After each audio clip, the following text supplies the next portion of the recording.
A study published by World Animal Protection and Bloodlines suggests lion farms are posing a major health risk.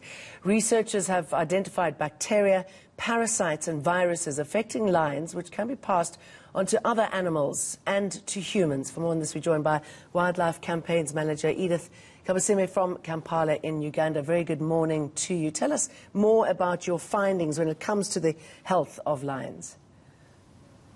Yeah, good morning. Nice speaking to you this morning. Yes, we have World Animal Protection, of course, is an international charity that focuses on animal welfare, and its mission is to end world suffering of animals. So we've conducted a study where we reviewed close to 150 scientific papers. These are papers that have been peer-reviewed. And from that rich pile of literature, we looked into what the pathogens or what diseases inflict lions, and specifically lions in the wild, but as well as lions kept in captivity. Out of those, we identified 63 pathogens that have actually been recorded in literature that affect African lions. So certainly these findings put a spotlight on the need to look at the whole lion industry, for instance, in South Africa, where farmers engage in lion breeding to export lion bones to the Asian market for traditional medicine. Of course, in terms of, with a huge host of pathogens and diseases that can inflict lions, there is of course huge potential that these diseases can as well be transmitted from the lions to humans and vice versa. And why are these caged lions more susceptible to these diseases? Of course, when you cage animals, in most cases, you are not able to provide them the necessary welfare conditions as if they were living in the wild. So for that matter, many animals, including lions that are kept in captivity, end up having their immunity suppressed because of the bad welfare conditions in those cages, because that is not their natural habitat. And as a result, the likelihood of diseases breaking out in such conditions is so high. So that is why lions in captivity are much more likely to suffer from these diseases when you compare them with lions which live in the wild.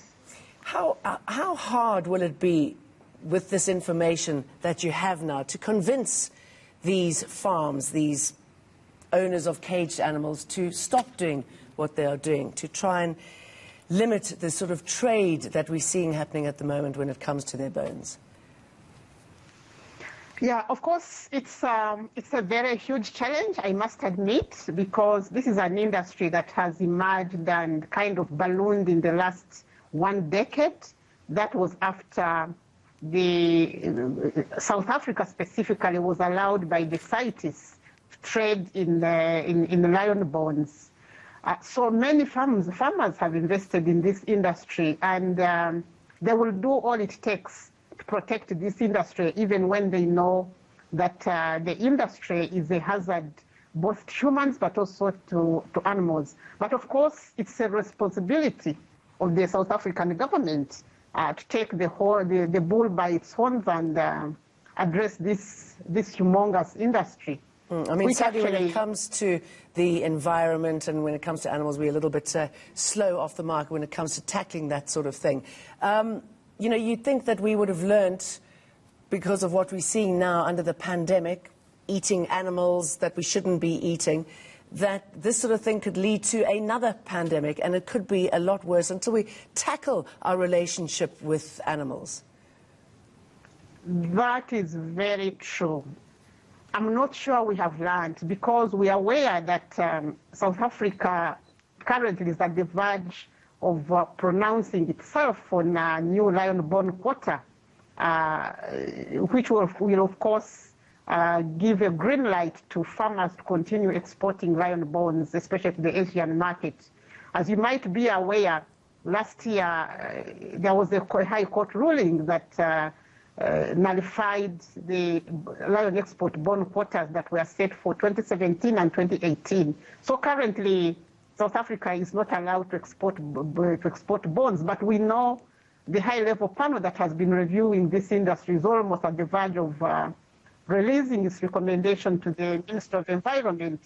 And we are really not sure, and we don't trust that a good decision will come out of this. We are yet to see. Yep, I'm with you there. Edith, very good to talk to you. Thank you very much.